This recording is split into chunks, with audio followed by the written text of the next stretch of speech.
Hello everyone, my name is Juan. Welcome back to Juan's MMA Corner. Today I'm going to be giving you guys my picks for tomorrow's event. Today's Friday, but tomorrow's April 12th. UFC 314, it's a big event. This card is stacked. And today I'm going to be giving you guys my picks and predictions for what I think is going to happen tomorrow. Who I think is going to win and how I think they could do it. I'm going to be giving my picks and predictions for the main card, but there are some good fights in the prelims that you should not be sleeping on. Jim Miller versus Chase Hooper. That's going to be a great one. Yan Xiaonan versus Verna Jandiroba. I've seen both of them fight. That's going to be a good one. Dan Ige versus Sean Woodson. Woo, that's going to be a fight. And that leads us to the main card. So let's get right into it. First off, Nikita Krylov versus Dominic Reyes. I'm going to be completely honest with you. I should have done more research on Krylov. I don't know who he is. I've never seen his fights before, to be quite honest with you. I don't recall him.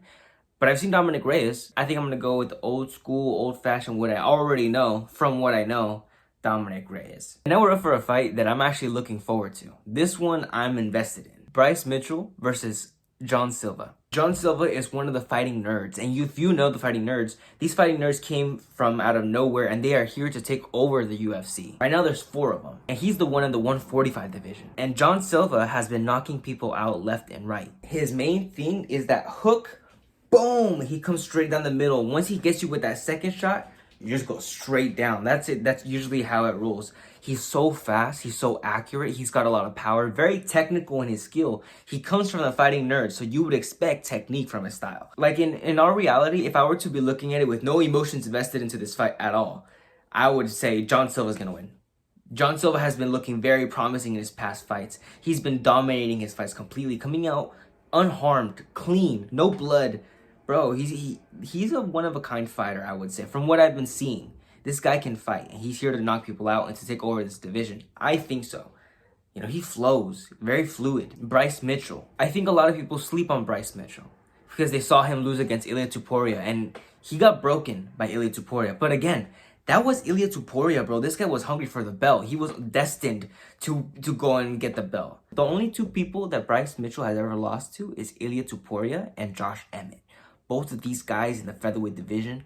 I mean, one of them became the champion, and then one of them is a hard hitter. He knocks all of his opponents out. He got Bryce Mitchell in the exact style that Josh Emmett knocks his people out. You know, how he knocks his opponents out. That shouldn't stray you away from the fact that Bryce Mitchell was undefeated besides those 2. Before Bryce Mitchell ever fought Ilia Topuria, he was undefeated. He also pulled off the twister. There's only been one person to do it before him. That was the Korean Zombie.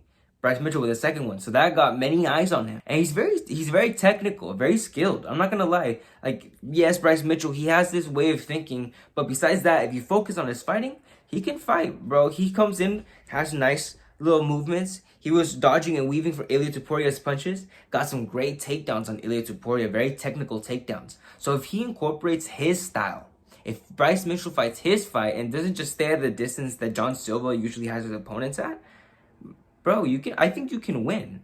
Wrestle him down, control him, smash, tire him out. If you have better cardio, use it, bro. Run around a little bit, move, hit. I think Bryce Mitchell has the capability of getting it done. So what I'm trying to say is that I'm not going to count him out, all right? I think people are overlooking Bryce Mitchell because of his past 2 losses, but don't let that stray you away from who he is and how he fights. Also, why am I emotionally invested in this? Bryce Mitchell's giving his faith to God. And I believe in the same God that he believes in. And I believe that my Lord is going to help Bryce Mitchell win against John Silva. If my Lord can help David win against a 9-foot giant named Goliath, then Bryce Mitchell can beat a man named John Silva. I believe in. Bryce Mitchell, you need to win this fight. You need to win this freaking fight, bro.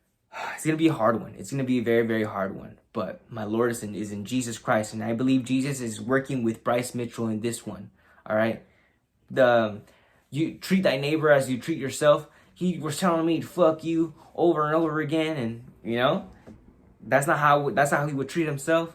I'm going against a legion of demons inside of John Silva. That's what I'm hearing from Bryce Mitchell. So you know what? I'm going to believe him. I'm going to go with it. I believe in the Lord. And I believe that he's on your side on this fight, Bryce Mitchell. I have faith, all right? You better win this freaking fight. Next up, Yair Rodriguez versus Patricio Pitbull.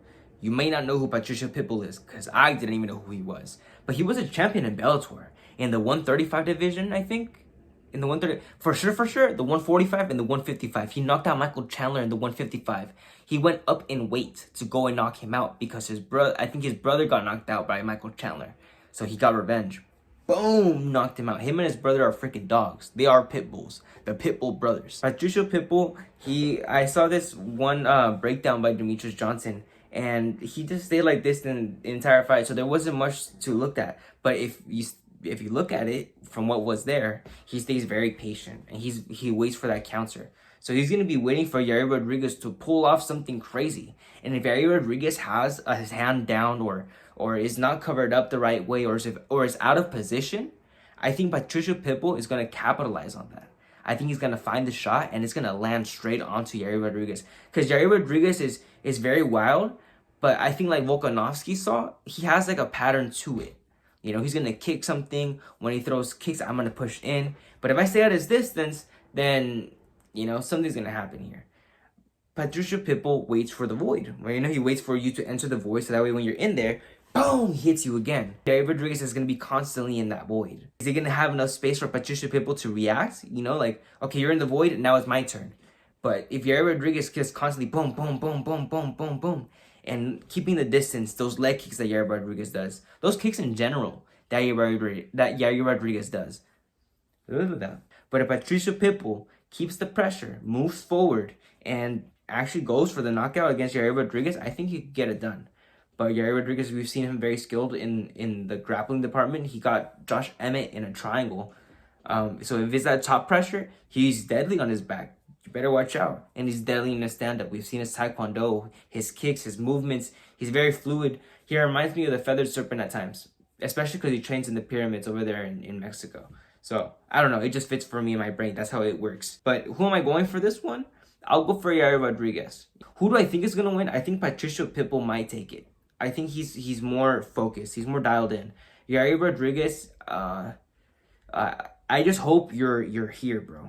You know, don't be focused, dialed in. Because he was talking a lot during the press conference against Lopes, already working for a fight in the future. Patricio Pitbull's coming in as a champion, as a 2-belt weighing champion, bro. He has a championship mentality already. So me and Volkanovski, we're like, well, we're going to get to that. But me and the featherweight champion of this division, we're like this right now. That basically, because in my division or in my organization, I was the champion. So I'm coming in with that same mentality, that same aura, the same skills. Yair Rodriguez, you better watch out. Yair Rodriguez was an interim champion, but then he lost it against Volkanovski, and he lost it bad, man. Volkanovski capitalized on that bad positioning, boom, and then he went to go finish the job. And I think Patricio Pitbull, if he took some notes, he saw the weaknesses that Yair Rodriguez had. Yair, I'm just gonna call him Yair. Fuck. I'm gonna go for Yair Rodriguez, Mexican support. I got you, Yair, pero ponte trucha. For the co-main, this is a good one. Michael Chandler versus Paddy Pimblett. And I say it's a good one because it could lead to so much more. You know, it's the lightweight division. The lightweight division is turning up, bro. Ilia Topuria is moving from the featherweight division over to the lightweight division. And him and Paddy Pimblett, bro, they've had beef before. Hand sanitizer, boy. He freaking threw a hand sanitizer at Ilia Topuria, and Ilia Topuria clocked him, bro. But it was for a respectable reason. I think, bro. You were saying some dumb stuff on Twitter, and that stuff you don't talk about. Boom!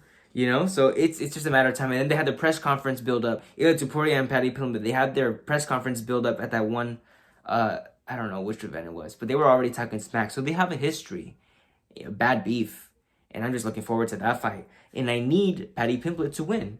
I like Michael Chandler. I'm a huge fan of Michael Chandler, but what I've been seeing is that he's more for entertainment now. Or at least that's what I'm getting from.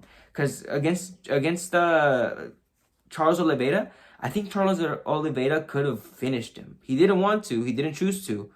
But he could have. Michael Chandler was a little sloppy. He was a little tired.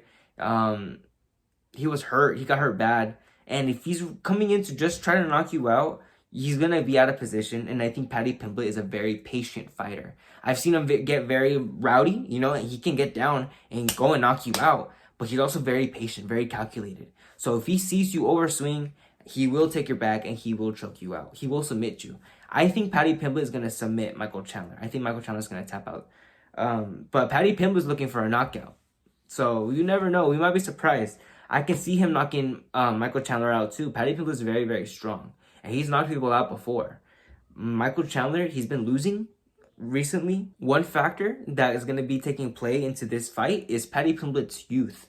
Paddy Pimblett is a lot younger than Michael Chandler. So he's going to be a lot stronger. His cardio is going to be a lot better. Michael Chandler has to cut down a lot, but so does Bryce Mitchell, keep calling, because they're both freaking blonde. But so does Paddy Pimblett.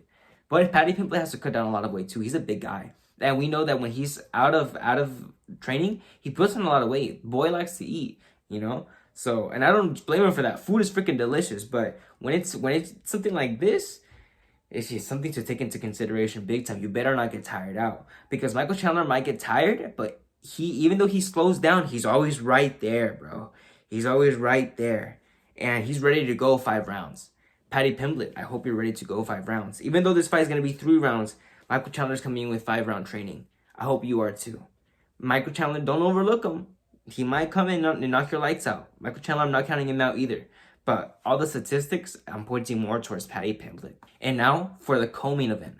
Alexander the Great, Volkanovski, makes his return against Diego Lopes for the vacant Featherweight Championship Belt. Ilia Topuria vacated the belt. He moved up to 155. So now that belt is up for grabs. And Volkanovski, he was gone for a year. The last fight that he had was against Ilia Topuria, and he got knocked out. And before that, it was 4 months prior in October against Islam Makhachev, where he got knocked out too.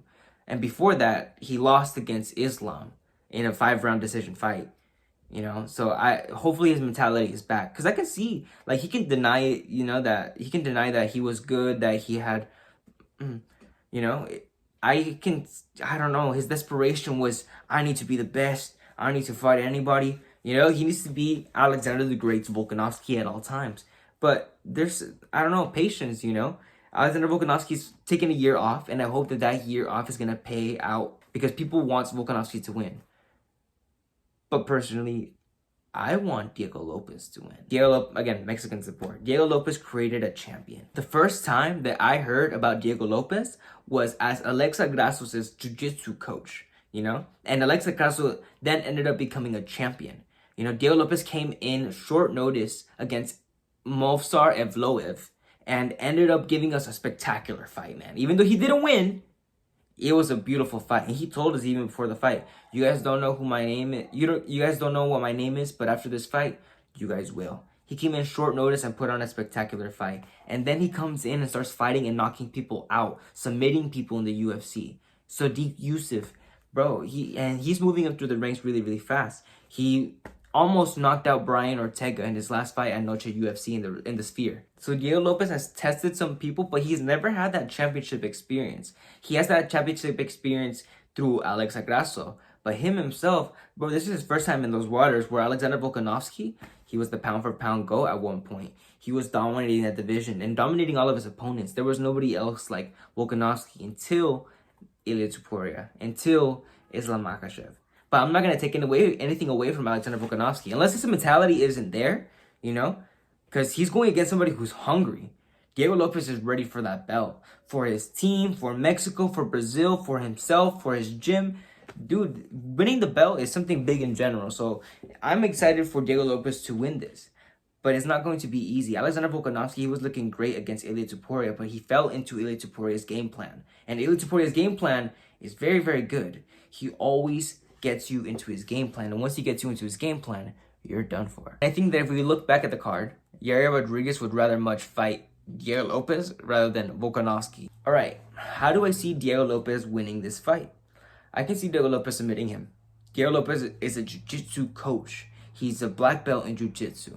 And he's ready to submit anybody. We've seen him go to the ground. He's not afraid of going to the ground against anybody. There's some people who are afraid of wrestling. There are some people who are afraid of grappling in general. In jiu-jitsu, judo, going to the ground, they don't like it because they knew that that person is better. Diego Lopes is like, take me to the ground. I don't care if we can get on the stand-up. I know how to box, bro. I know how to fight with my hands and on my back. So what are we doing here?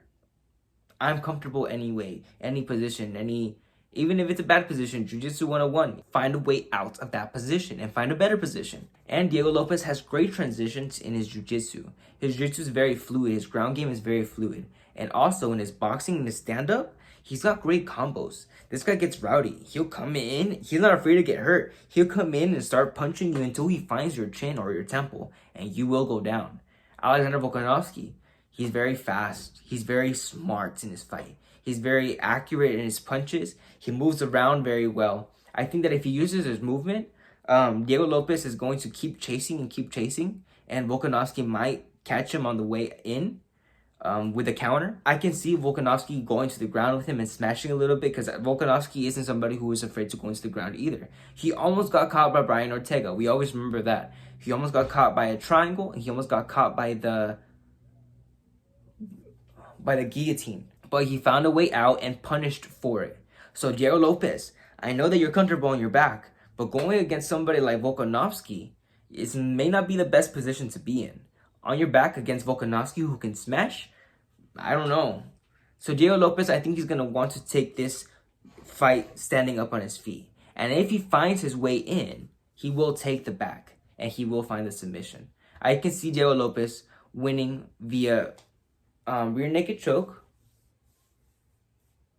or a knockout. I can see Diego Lopes knocking him out. I know I'm telling you guys not to sleep on Volkanovski because of his past 2 fights, but that's most recent to me. And that's what I've been seeing from Volkanovski, is his mentality, is the way he's been fighting. He fights very well, but he's been knocked out twice. You know, and again, does it go back to that mentality? I don't know. I think that's the biggest thing that needed to be changed. Because over everything else, Volkanovski was the great. Truly, Alexander was the great. But if his mentality isn't thinking that he's the greatest anymore, or has a little bit of doubt, Diego Lopes is going to capitalize on it. Because Diego Lopes is hungry and he's got nothing to lose here. He's ready to give everything. Volkanovski, you're giving another chance. Are you back or are you better? Better than what? Diego Lopes thinks he's the best. Are you better than the best? I guess we're going to see tomorrow. My pick, I'm going to be going for Diego Lopes tomorrow for UFC 314 as my main event. My picks for UFC 314 in Miami, I'm going to go Chase Hooper, Yan Xiaonan, Dan Ige, Dominic Reyes, Bryce Mitchell, Yair Rodriguez, Patty Pimblett, and Diego Lopes. These are tough picks. I like to live on the edge a little bit. I don't listen to me, because some of them I'm going with my emotion. On who I think is going to win statistically, that's a whole different conversation. But those are my picks for UFC 314, like it or not. Tell me your picks down in the comments below. What do you guys think about my picks and my predictions? All your thoughts, leave it in the comments below. Make sure to like and subscribe. And I shall see you guys tomorrow for UFC 314, baby. What are you guys doing for UFC 314? Because my TV broke. Can I come to your house? I don't know what we're going to do. I have to look at my TV, but I'm going to figure it out, and I'm going to be watching that event, and I'm going to be screaming my lungs out. Because if Volkanovski wins, yeah, I'm going to go crazy. And if Diego Lopes wins, I'm going to go crazy. But if Volkanovski loses, I'm going to be sad. But if Diego loses, I'm going to be sad too. Fuck. All right, I'll catch you guys later.